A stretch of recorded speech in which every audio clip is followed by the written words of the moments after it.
Social media کے ذریعے سوال موصول ہوا ہے. سوال کر رہے ہیں کالے جادو کے ذریعے بندش کو کس طرح ختم کیا جا سکتا ہے؟ کیا یہ بندش ختم کرنا صرف عامل ہی کا کام ہے یا کوئی بھی کر سکتا ہے؟ کالا جادو ہو یا میلا ہو، جادو ہے نا، جادو ہو، جن ہو، اب یہ جو ستاتا ہو، تو اس طرح کے جو معاملات ہیں یہ اس کا ماہر علاج کرے، یہی انسب مناسب ترین. کیونکہ خود علاج کرنے اپنے طور پر کرے گا تو کہیں کچھ کا کچھ ہو سکتا ہے. جیسے ڈاکٹر علاج کرتا ہے تو ہم اپنے طور پر علاج کریں گے تو دوائیں ڈالیں گے تو کچھ اور کچھ بھی تو ہو سکتا ہے نا. تو اسی طرح یہ کہ اچھا پھر یہ کہ جو انگھڑ ہوگا وہ علاج کرے گا تو بھی نقصان کا اندیشہ رہے گا. یہاں تک کہ بعض اوقات دم کرنے سے لوگ شوق بہت ہوتا ہے، درود شریف پڑھ کے دم کر دوں گا میں. یہ اچھی بات ہے درود شریف پڑھنا، اور دم کرنا یہ ہر ایک کا کام نہیں ہے. اس میں مطلب یہ کہ جو عامل ہو نا اس کا وہی دم کر سکتا ہے، یعنی یا پھر یہ کہ کم از کم حصار پڑھتا ہو. حصار کا تو پتہ ہی نہیں تو پڑھتا ہی کون ہے حصار. کئی حصار ہوتے ہیں اس کے، تو ان میں ایک حصار مشہور ہے حدیث پاک کا، سوتے وقت ہاتھ پھیلا کر ایک بار قل هو اللہ شریف، ایک بار قل اعوذ برب الفلق، ایک بار قل اعوذ برب الناس.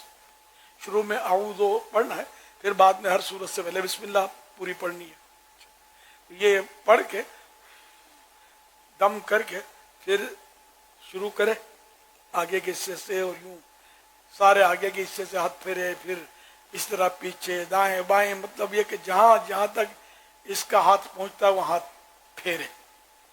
پھر اسی طرح دوبارہ، لیکن اب اعوذ پڑھنا نہیں ہے، پہلی بار پڑھ لیا کافی ہے. بسم اللہ پڑھنا ہے ہر سورت سے پہلے، تو یہ 3 بار کرنا ہے. تو یہ حصار حدیث پاک کا ہے. اور پیارے آقا صلی اللہ علیہ وسلم جب رات سوتے تھے تو اس وقت یہ حصار پڑھتے تھے. تو یہ سنت بھی ہے، تو رات کے وقت جب سوئیں تو یہ حصار سنت کی نیت سے پڑھ دیا کریں.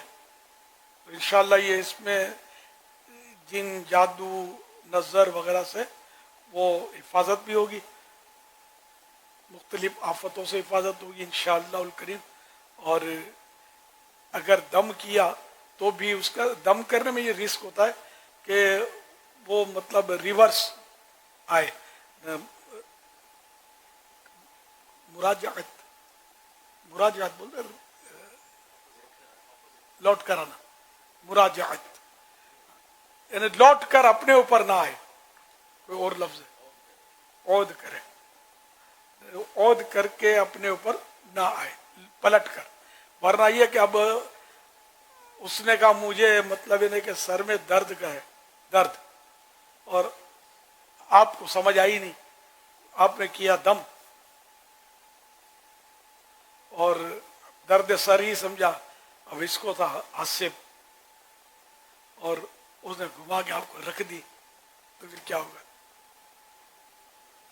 ایک بار میں آزمائش میں آیا تھا بہت پہلے، کسی نے آ کر کہا کہ میرے بڑے بھائی کو بخار آ گیا ہے، تو میں اس کے گھر چلا گیا. ان دنوں نور مسجد میں امامت تھی میری، دعوت اسلام بھی شاید نہیں بنی تھی یا بالکل نیا دور ہوگا اس کا. تو میں نے جا کر وہ مریض لیٹا ہوتا بخار کا مریض بستر میں، تو میں نے جا کر اس کو کچھ پڑھ کر یا سلام کر کے شاید ہاتھ ملانا چاہا تو اس نے ہاتھ ہٹا لیا. تو اس کی آنکھیں کچھ مجھے سرخ معلوم ہوئی. میں نے بخار میں ہوگا. میں نے دم کرنا چاہا، کر کر دم تو کر، کیا تو نے. پھر میں چونکا گیا کہ یار کہانی کیا ہے. پھر وہ گھر میں اور باتیں ہوئی پیچھے سے پردے کے پیچھے، کوئی عورت یا عورتیں بول رہی تھی کہ یہ ہم فلاں ملک کے اور اس ملک سے یہ اس پر ہے،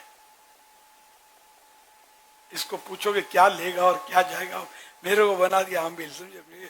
میرا تجربہ تو تھا نہیں، لیکن اب میں تو پھنس گیا. میرے ساتھ ایک اسلامی بھائی تھے، یہ میں نے یہ پہلے بھی بیان کیا یہ، تو وہ تو گھبرا کر بھاگ کر سیڑھی میں کھڑے ہو گئے، مجھے اکیلا چھوڑ دیا. اب وہ مجھ سے بات چیت کر رہا تھا، جو بھی تھا اس کا لہجہ بدلا ہوا تھا، اس کا بات میمنی زبان میں کر رہا تھا، اور وہ گھرانہ میمن تھا. ہمارا لیے کہ میں ایسے موقع پر میں نے اپنے آپ کو کنٹرول کر لیا. خوفزدہ تو تھا میں، یار میرے لیے پہلا موقع تھا یہ، لیکن میں نے اس کو ظاہر نہیں ہونے دیا. اور میں مطلب اس سے برابر بات، میں نے کہا اگر میں ذرا بھی کمزوری دکھاؤں گا تو یہ مجھ پر حاوی ہو جائے گا اور مسئلہ ہو جائے گا.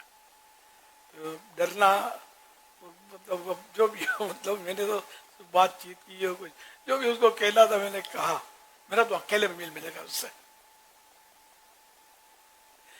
تو مطلب مسجد میں میں اس مسجد میں ہوں، اوپر کی منزل خالی ہوتی ہے، کوئی نہیں تھا، سناٹا ہوتا، اپنے وہاں ملیں گے. نہیں تو میں نے کہا چلو اس کو مذہب پوچھ لیا تھا، اس کا جو مذہب غیر مسلم تھا یہ. تو میں نے کہا جو تمہارے مردے یہاں جلاتے ہیں یا وہ جو کرتے ہیں نا، وہاں میں آؤں گا، وہاں ملو گے؟ نہیں تکلیف ہوگی. کیا مجھے تکلیف ہوگی؟ بولا نہیں اس کو تکلیف ہوگی. تجھے کیا ہوگی؟ تو اس طرح خیر وہ اس پر بھی میرا تھوڑا بہت کھوٹاڑا روب پڑ گیا. کیا آخر کار یہ بولتا ہے ہاتھ ملائے گا؟ میں نے کہا پہلے ہی میں تو ہاتھ بڑھایا تھا، تو نے نہیں ملایا تھا. تو پھر اس نے یوں ہاتھ کیا، کیا میں نے ہاتھ کیا، اس نے یوں انگوٹھا لگایا میرے بدن میں، جھرجھری دوڑ کر مریض تڑپنے لگا. مجھے اندازہ ہوا کہ یہ لگتا ہے کہ گیا. واقعی پھر مریض نارمل ہوا، آنکھیں اس نے کھولی.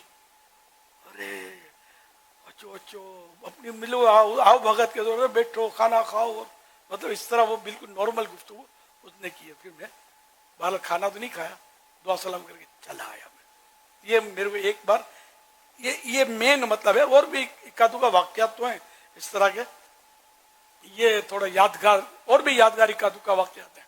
یہ بھی ایک یادگار واقعہ ہے سمجھو.